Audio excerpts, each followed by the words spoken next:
Thank you for joining For Our Special Kids, where we openly and honestly discuss the magic and the mess of raising a child with special needs. We are thrilled to have you here and hope this time provides you with some wonder and wisdom. I'm your host, Jennifer Lansing. Let's get started.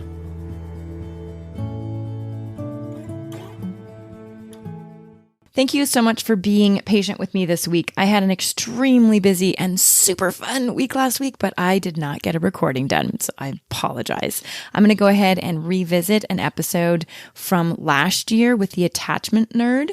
Throughout our chat, her office building's fire alarm is going off, and she beautifully works that into our discussion. So if you hear the beeping every now and again, know that there is a really amazing metaphor coming for you.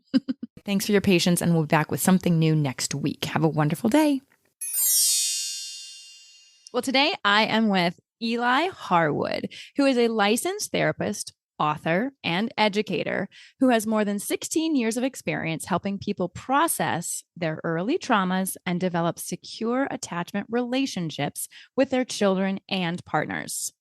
Eli is trained in EMDR and TBRI and the attachment resource tool, The Strange Situation. She is a mother of 3 beautiful children and once, love this, won a set of globes as a contestant on The Price is Right. I love that part. We should add that I lost. I didn't win the car. I only won the set of globes. So that was a bit unfortunate. I'm really sorry. Try to look on the bright side. Yeah. One of my best friends got all the way to the final, like whatever that's called. The final showcase showdown. Yeah, the showcase showdown. Thank you very much. And she didn't win that, but I was pretty impressed she got that far. I mean, she had to spin the wheel. You spun the wheel. Is it heavy? Yeah, it's pretty heavy. Yeah, it looks heavy. Felt like I thought it would feel. Like how I imagined the yes, vibe. The effort. Okay. Yeah. Okay. Do you remember the number you got? I think I got 65 cents. So not so good. Not so I good. definitely did not move on to the showcase. Okay. I just went home with my globes. You just went home with your globes. All right. Well, let's back up for 1 second. Welcome. So glad you're here. Will you tell me what EMDR and TBRI are? Yes. Okay. So EMDR stands for eye movement desensitization reprocessing. It is a somatic form of therapy. Essentially, what happens in EMDR is you're targeting a trauma that has like a high intensity feeling in your body. So it's something that happened in the past, but your body says it sure feels like it's happening in the present. And EMDR is helping you to reprocess the event using some stimulation. It basically just helps keep parts of your brain active at the same time so that that disturbance level can go down and that intensity in your body starts to kind of shift out of your body and you feel like the thing that happened in the past instead of the present. Wonderful. And TBRI, trust-based relationship intervention, is a protocol for helping children who have trauma. And it was developed by Karen Purvis at TCU. And essentially, it is a way to help children develop that doesn't involve using punishment or behavior modification, but uses the relationship between the caregiver and the child to help heal attachment wounds, which in turn helps to create synchronous behavior, social skills, self-regulation skills, all of that. It is amazing. The research behind it is incredible. It is like creme de la creme for helping kids who have trauma. That's so fantastic. Okay. So before we started recording, I mentioned that I had a 2-pound baby. Teal's 2 pounds, 1 ounce, and that she had an emergency C-section. And I even said, I can still sometimes just feel it right here in my heart and my throat. Yes. And I think sometimes me personally, I think I poo-poo traumas just because I'm running through my life. And what would you classify as a trauma that would qualify for something like that?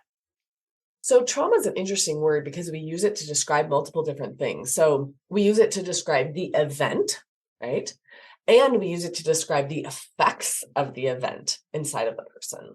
So what's important to note about trauma is that you can't with certainty say this event will cause this effect in every single person, right? And so an event that may seem small to someone might seem massive to somebody else. So what we're really looking for is any situation where you felt a deep sense of threat to your safety, to your belonging, or to your sense of dignity.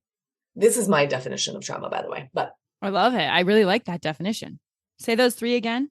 Anything that threatens your safety, your sense of belonging, or your sense of dignity. Okay. So you have an event like that and it threatens those things. So you feel that threat in your nervous system. And then it gets stuck and it doesn't clear. Then we would say, okay, now we have what we would call PTSD or post-traumatic stress disorder. And sometimes we have traumas and they are acutely traumatic, but then we have lots of spaces to process that trauma and time to process that trauma. And it gets out of our nervous system and we don't develop PTSD. And then other times we do.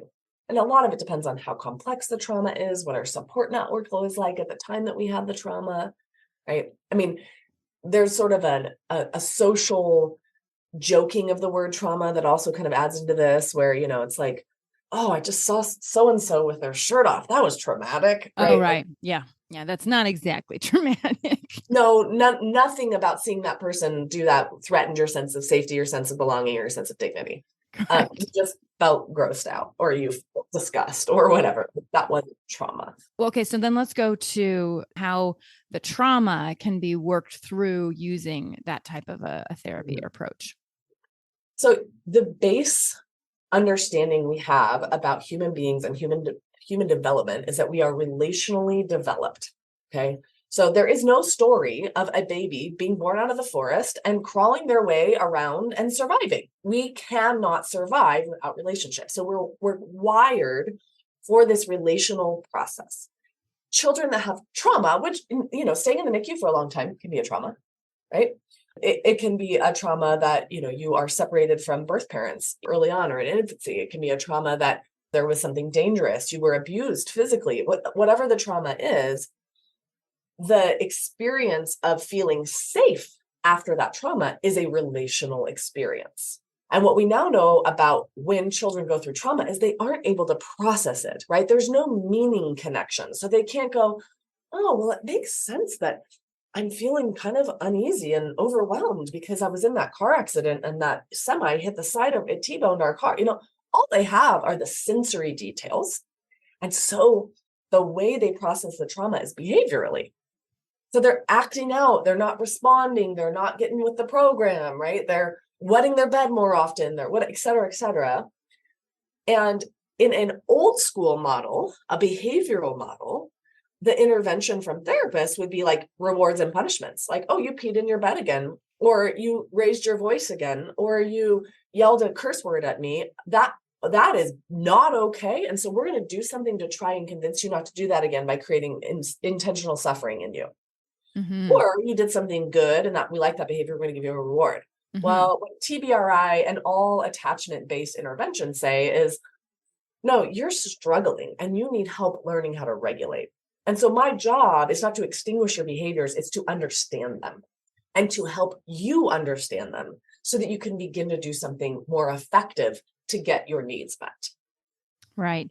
We've had Stephen Forth on who talks about the ABA, but from a much more gentle perspective. Because I challenged him a little bit. I'm like, hello. And he said, it's very much has a horrible, horrible reputation. So as you're talking, I love this because it's a completely different approach.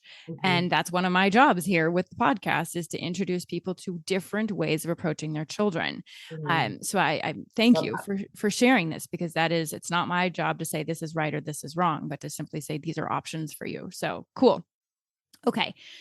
So as you were talking, I kind of freaked out in my body because I realized that my little 2-pound 1-ouncer, she never got that understanding of you're safe right here, right on mama, right now.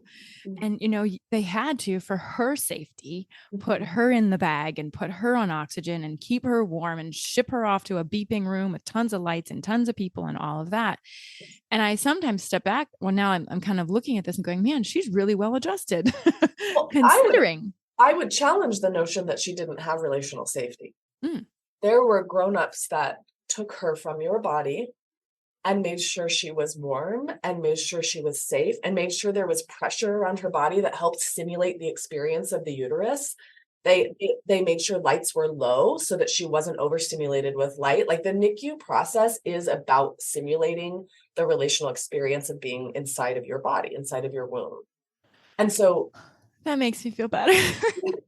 yeah. And of course, she experienced some fear, or there was probably neurochemistry of fear because she didn't have a typical experience of being born full term and being directly placed on your chest, and having her developmental process had some interruption and some trauma. But, and this is where we go back to, is it trauma? Is it not trauma?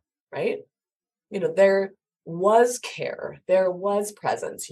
How often were you at that NICU making sure that she could hear your voice and speaking to her and putting your hand inside those little gloves and touching her? And I never left. So, I mean, she did have a relational experience. She was not left in a forest. Okay, right? thanks. Yeah. Yes. Thank you. Yes. Mama Bear here didn't leave her in the forest. Good. No, you did not. You made sure, and those caregivers made sure that she was safe. And she is 6 years old. That is amazing. Yeah, I know. She's a sweet miracle. I forget that she's a miracle. She's a miracle baby. Yes. Okay. So I know, okay, first of all, I love Attachment Nerd. That's your website. And you have a huge presence. Everyone, and we'll put all of your information in the show notes and we'll talk about it at the end. But that's actually how I found you, was on Instagram and all of your videos. And so everyone needs to go check those out right now, whether it's TikTok or Instagram or whatever. But the Attachment Nerd is fantastic. But one of the things that you really talk about is attachment, our nervous system, how secure our children feel within their own bodies, but then relationally with their parents. Will you just talk with me a little bit about how we as parents, whether we have a neurotypical child or an aneurotypical child, how do we know that our child feels secure and their nervous system is self-regulating? Yes. So the attachment system has multiple functions. The primary function of the attachment system is to create safety. So as a species, survival is number one, always. So the attachment system is most easily assessed in situations of distress. And distress is not, I'm angry at you because you turned off my screen and I'm screaming and kicking. That is frustration. That is overstimulation. It is not distress. Distress is, I am fearing for my survival.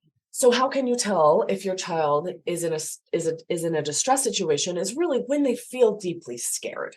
So that might be that you're walking through a park and a dog lunges and barks, or it might be at bedtime when the lights go out, right? What does your child do?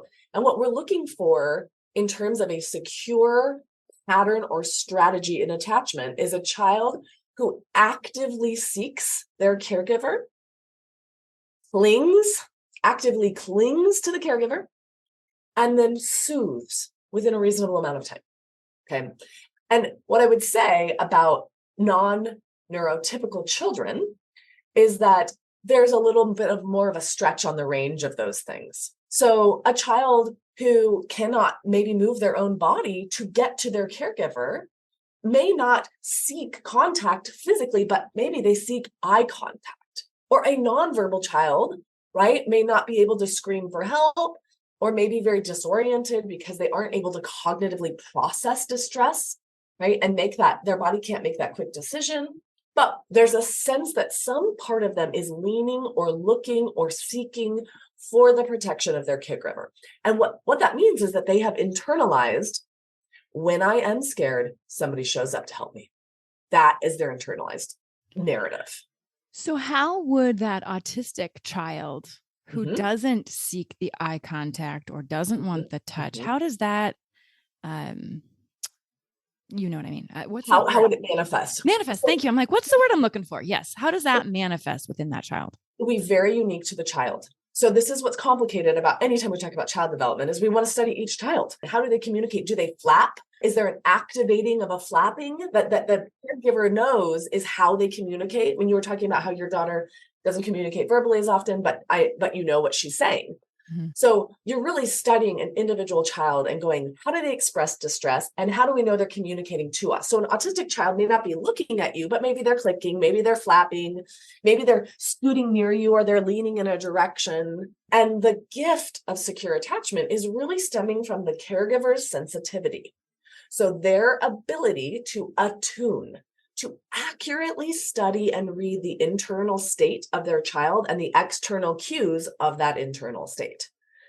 And now every kid is different. So, I've got my 3 children, and they all respond to distress differently. Okay. And they're all different in terms of their sensitivity, in terms of what distresses them. One of my children is textbook in terms of the strange situation. There is fear, there is distress. They run, they will climb up my body and soothe quickly. One of my other children runs, climbs up my body, but is highly sensitive. And so that soothing process, her nervous system gets jacked up in a different way. And so that process of soothing takes a little longer. She doesn't protest the soothing, and that's a very important thing, because children that protest the soothing are struggling because their caregivers are not consistent enough in showing up. So they'll run to the caregiver, but then once they're with the caregiver, they push back or they push away or they reject a toy. There's some communication of, I don't know if you're going to stay, and so I'm going to keep being upset in order to try to keep you close to me. It's a proximity maintenance strategy. Wow. A child who is non-neurotypical and is in distress may not be able to seek in that active, overt way, but we would also see if they were actively moving away from the caregiver. Mm-hmm. And again, this is about the caregiver's attunement. So if a child gets overwhelmed by sensory input and they're in distress, you as a caregiver have to think, what is it that makes them feel safe? How do I help them feel safe? Potentially it is that you just come sit next to them and you gently use your words. Mama's here, mama's here, mama's here. Maybe audio is too sensitive for them, so you don't use any words, right? You just come up next to them and maybe you bring a snack. Maybe there's some way that you help their brain process safety. But so you and your child have to figure out, what does it look like when they're scared? What does it look like when they're tender? How do I communicate safety and presence to them in a way that helps them feel soothed? That's how we're creating a secure attachment. As you're chatting about all this, I'm like, oh, well, it's what I call intuitive parenting, right? Yeah. It's being centered enough within yourself to be able to analyze a situation, whether that an analysis is with your heart or your head or the energy and the auras or whatever. You have to be present enough to be present with them. Yes. And Yes. that can be really tricky as a stressed out, not supported enough mother or caregiver of a child that is perhaps hitting or perhaps exuding all of this stressful, it's like exacerbating your own stress. Well, what I would say is, in particular with your particular audience, not all caregiving is alike, right? So, and in particular, the burden or the load of the caregiving. And so when you have a child who is in some way out of the range of typical developmentally, you're going to be giving far more energy to that developmental process than to someone who has a typically oriented child, which means you're more exhausted and it's harder to stay centered. And there's a constantness to it. There's less of the rhythm. It's less like, my child is scared. They run to me. I hug them. They soothe. I can let my guard down, because there's not a lot of letting of the guard down in terms of your parenting can focus somewhere else for a little bit. No, you can't. You don't have that privilege. And so I think that's an interesting curiosity I would have for anyone who's listening to this, is like, how are you surviving right now? Yeah. I mean, but it's true. And those are real statements. Those are honest, real, messy statements. And that was a commitment that I made for this year's programs or these episodes, is we're going to talk about a little bit more about the messiness and the reality of what it's like. I mean, I can't give my child a snack and walk away. Yeah. I can't. She could die. Well, she could. I mean, now the likelihood of her dying is very low, but there is still a simmering of listening and watching. There's never a moment really, even though the risk is low, there's never a moment where I am just completely checked out. And I know a lot, most parents are that way, but they're just from a neuro. No, Okay. it's different. It's different. Yeah, it is. When we look at like the infant stage of development and what happens to the parent's brain, there is a constant scanning because of the level of helplessness of the child. But as the child develops into greater autonomy and capacity, the parent's brain starts shifting in how it works. Because now I don't have to be on guard 24/7. If your child is not able to develop out of that dependency, neither is your brain as the caregiver. Okay, so then what do we do? Community, community, community. Just as we are wired for attachment, we are wired for community. As many people who can witness that with you and bring, that solve of seeing you and seeing the way that you live and love, and also can give you ideas and maybe watch your child for an hour or two here or there so that you can literally just go lay flat in the grass somewhere and remember what it's like to not be constantly in fear of someone hurting your child or your child getting into an awful situation. Being seen for me is probably more important than even someone saying or even handing my child off.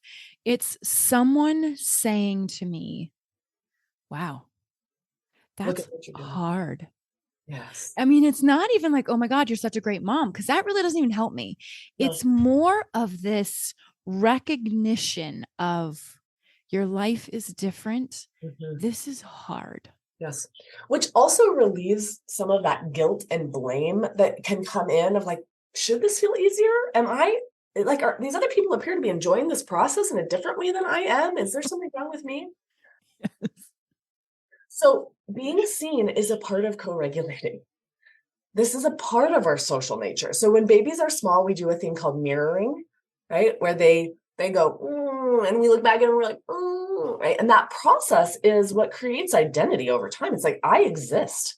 I Mm-hmm. know I exist because I see myself or my feelings or my state of mind echoed in the face of someone else in the way that they coo the way I coo and we mirror.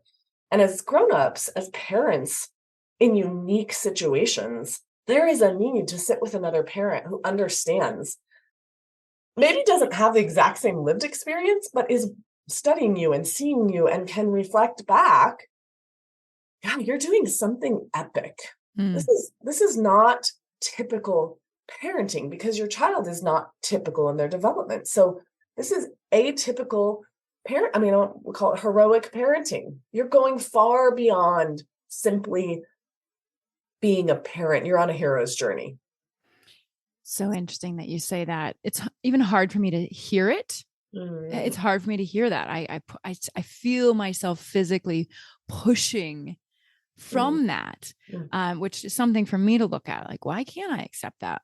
yeah. But I recently heard a statistic that the stress level of a special needs parent Mhm. is equivalent to a combat soldier. That is a beautiful, honoring, truth-telling statistic. I it just gave me like a pause to say, yeah, whew, this is tricky. So Yes. everyone who's listening, I just really hope that like, hey, you're being heard right now. You're like, we are, even if we can't connect with your face right now, we are acknowledging you and we are seeing you, and we know that this is not easy. So Yes. that kind of makes me shift and pivot a little bit from our child to us. Mhm. And how do we as this community figure out ways to self-care is such an overused word, but it is true. How do I fill myself up? How do I give my nervous system a moment to regulate? Yes. What are some tips and tricks that you have for the neurological systems that we have? Well, in specific for this community, I want to give you my most realistic tip, which is please don't look for rest to come in large bulk quantities. Yes, I'm not laughing, but it's so true. I mean, maybe every once in a season there will be some incredible refuge of a few hours or maybe a few days, but most likely what you're going to have are minutes and moments. And so there's a big trend right now where people are microdosing medications as sort of a concept. And I think it's an interesting idea. It needs more research, but I assume that it probably in the long run will be pretty valid as a treatment form. And you can microdose rest. You can go to the bathroom and in those 3 minutes, take some super deep breaths and allow your body to come just for 1 minute, go, in this moment, your only job is to release the pee, release the poo, release the stress, release. Offering that little nurture of acknowledging your humanity and your body's experience and the stress that you're holding. You can be sitting in a room monitoring something, making sure that everything's safe, and notice the clenching in your hands and just go, okay, I'm going to release my hands. I'm going to spread my feet out wide. I'm going to imagine that my body is kind of heavy and jelly-like, and I'm still alert. I'm seeing what I need to see, or I'm listening in the ways I need to listen, but I'm going to give my body a break from having to be on high alert in terms of the tension my body's holding. This isn't a tense moment. It's tense because I'm thinking about potentially scary things, but I don't have to be tense because I'm not in the presence of the actual tiger at the moment. Right. Well, and that's a very good reminder and I do this a lot. Like, okay, where am I holding this right now? Where within my body am I holding this? Because we all hold it differently. Sometimes it's our jaws, sometimes it's our neck, sometimes it's our diaphragm. Like we're not releasing and breathing. I did hear we need to make sure that we exhale longer than we inhale. Oh, interesting. Okay, right now I can hear the fire alarm going off, and I think that is a stress indicator. No, tell me about this. Like, what does this mean? Well, here's what it makes me think of. So when we are feeling safe, okay, and I don't mean when we are safe, I mean when we are feeling safe. That is like, I can think clearly. There's no alarm in the background, right? I am able to focus and control. When there is a sense of threat, even if we're safe, but there's a sense of threat, it shifts the way we focus. So right now I'm talking with you, but I can hear a fire alarm going off behind me, right? And so I'm aware of you, but there's a part of my body that is unsettled. Even though I already have the data that we are not currently having a fire in my building, that it was popcorn that burnt, and that the fire department said, everybody go back to your offices, you're fine. I know I'm safe, but I'm sitting with this alarm going off and it's affecting my awareness. So when you are parenting a developmentally unique child, you always have an alarm going off. Yes. That's it. And there is no okay, now someone's going to turn off the alarm. The alarm doesn't turn off when they go to daycare because you're like, I know the statistics and how often disabled kids are sexually abused, right? Yeah. Is disabled? It's very controversial. It's fine. The words that people use, I'm fine with it, whether it's disabled or challenged or it's all good. We have acceptance here. And so you're all good. Yeah. Well, I appreciate you acknowledging that. Honor. Because a lot of people don't. Yeah. I have a child who I would describe as non-neurotypical, but she does in most ways follow the developmental norms. And so I have not, in the same way that you and your community, sat in the complexity of what it feels like to hear my child labeled in a certain way, because she doesn't get labeled by other people, right? So anyway, she probably does. She probably gets labeled as sensitive. Yeah. She's actually just so sensitive. And you're like, oh, but can we honor that too? Yes. And intense. She's intense. Yeah. Well, you're intense. I was just going to say, it's not the apple fall far from the tree. That's right. Yeah. But anyway, so I love that. The metaphor of the alarm, though, is really powerful because it is true. I am always thinking of what's going on. Am I every time my phone beeps, even during a podcast recording, I look down. Like, is it the school? Is it the school? Is it the school? So yeah. Is Teal okay? Has something happened? Yeah. Do I need to go in and function as an interpreter for her in a way, right? And again, all parents have this to some degree. And sometimes in typical parenting, there's an alarm bell going off in the background, of course, but it is not all the time. Right. There is just a different level of responsibility on you as a caregiver of a child who has special needs, period. Yep. Deep breath, everyone. Period. And deep breath and long exhale. Because I love how much you're just acknowledging it. There's so many people that just give solutions, but don't really honor that alarm is going constantly. I love that metaphor. It's fantastic. The universe completely dropped that alarm in there for all of us to just consistently hear it. Yeah. I love it. I love it. Actually, we're keeping it in the recording, the whole bit of it. So let's transition to looking at ways that we as parents can positively influence that relationship that we have with our child. It's so valuable. I mean, I know that I'm very lucky that my Teal is exceptionally sensitive. I mean, she looked at me in the airplane on Monday morning and just gave me this pause and this message. And she visually just said, I adore you.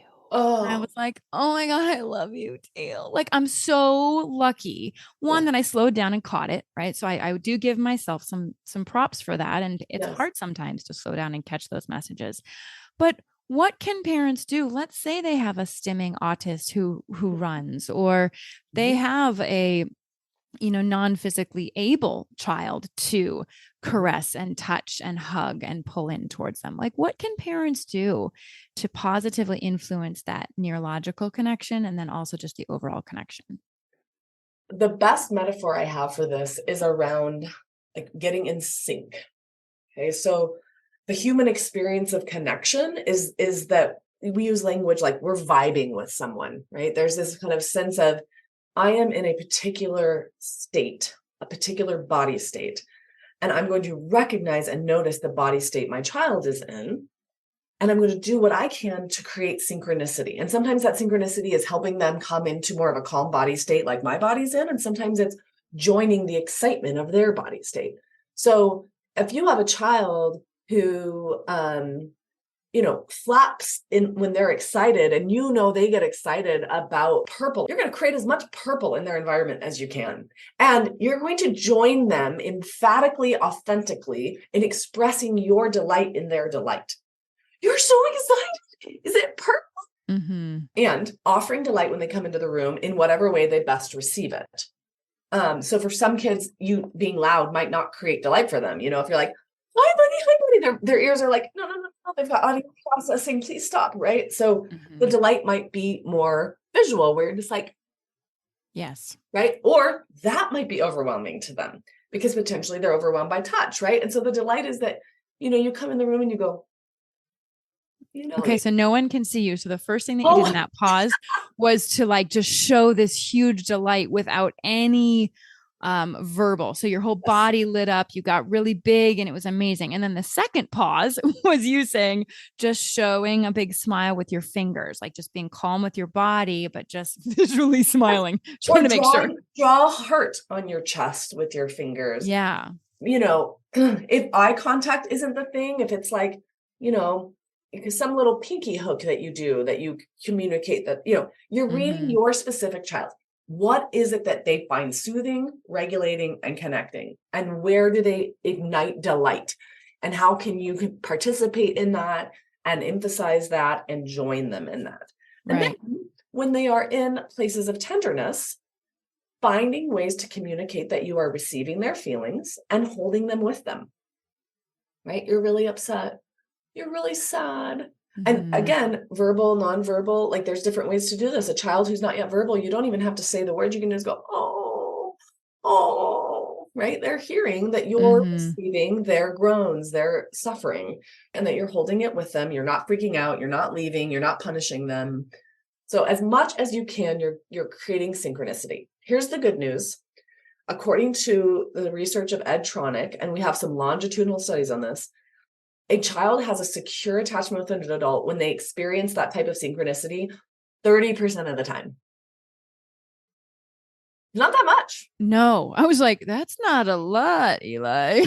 That's right. And there's a reason for that. As a human species, we couldn't have survived. We have to gather food. We have to protect ourselves. We have, we're trying to innovate healthcare. We're trying to do all these things.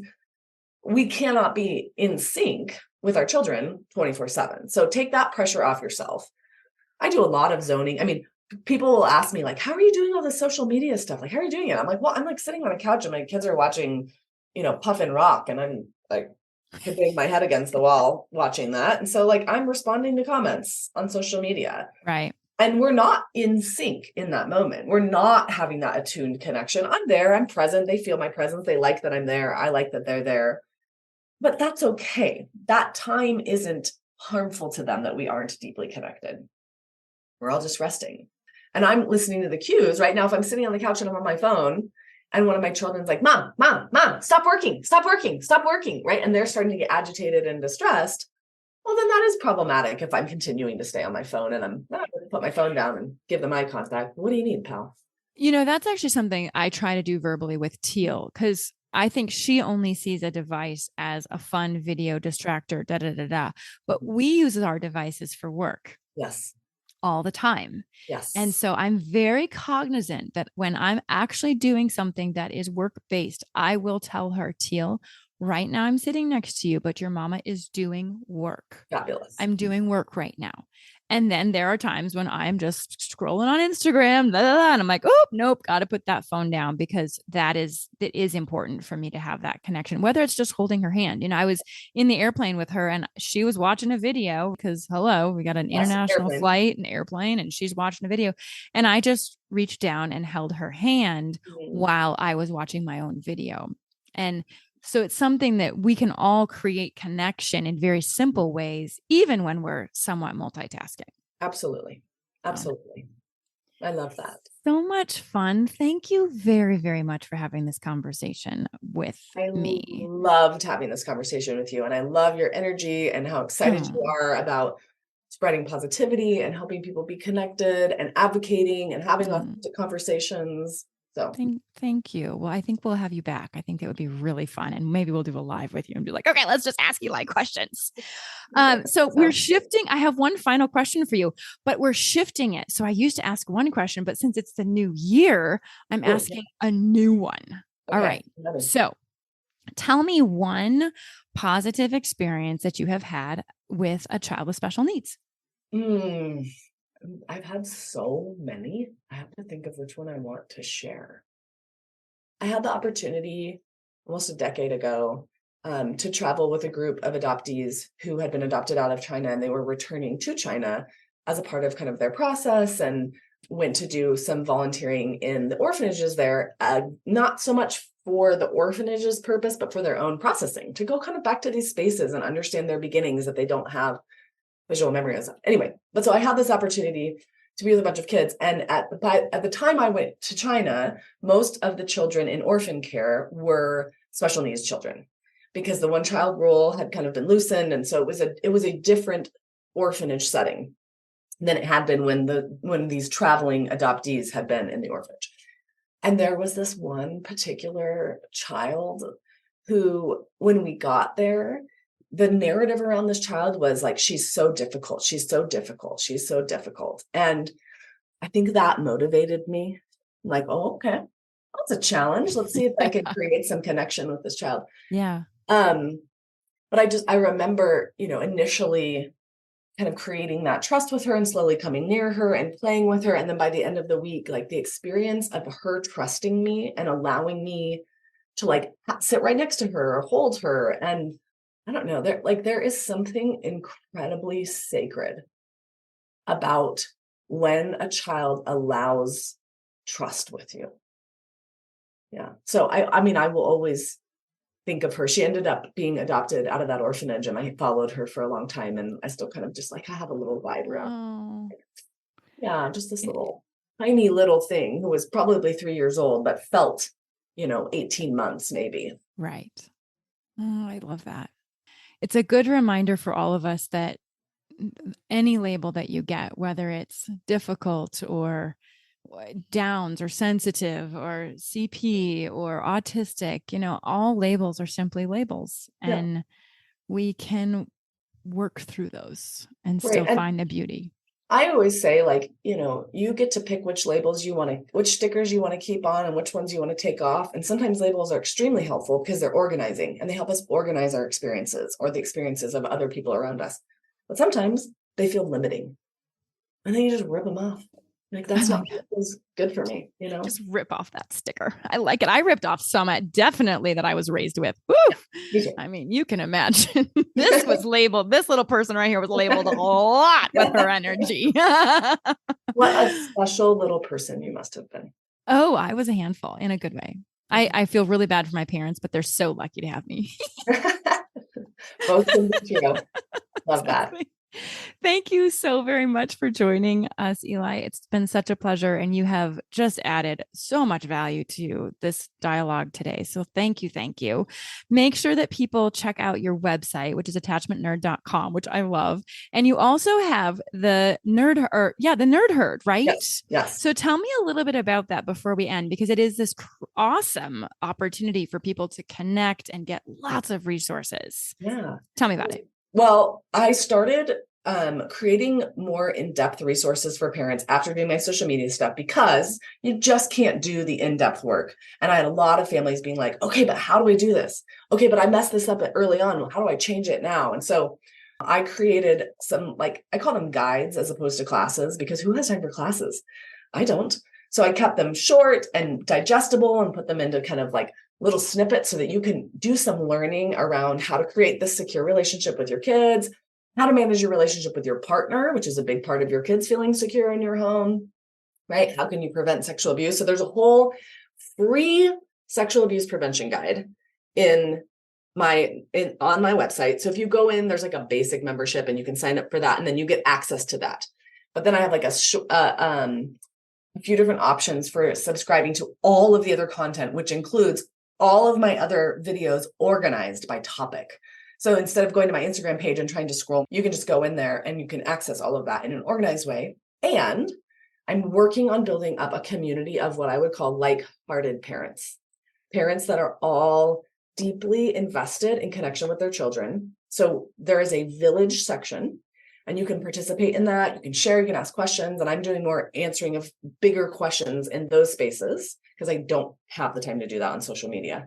And then I'm doing a monthly live virtual. So if nothing else, you get a monthly live virtual class where you get to hear me talk about a topic related to connection and raising children. And then we do a Q&A and all connect and together. And so I'd love for you to come join the Nerd Herd. Like-hearted. I love it. Those nerds are lucky to have you, as we all are. Oh, thank you. Thank you very, very much again, Eli. We will definitely be in touch. Thank you so much for joining us today. I hope you found one or two meaningful nuggets of information to make your day better. If you think there's value in what we do, please take a moment to tell another friend, family member, or a caregiver. We'd love to hear from you at forourspecialkids@gmail.com. You can send in a question, a comment, a topic that you'd like to learn more about, or if you'd like us to highlight a certain person, please send that information to us. It makes our show so much better and so much more valuable for you. Our Facebook and Instagram handle is For Our Special Kids. And finally, remember to witness the wonder and the wisdom within yourself and others. Until next time.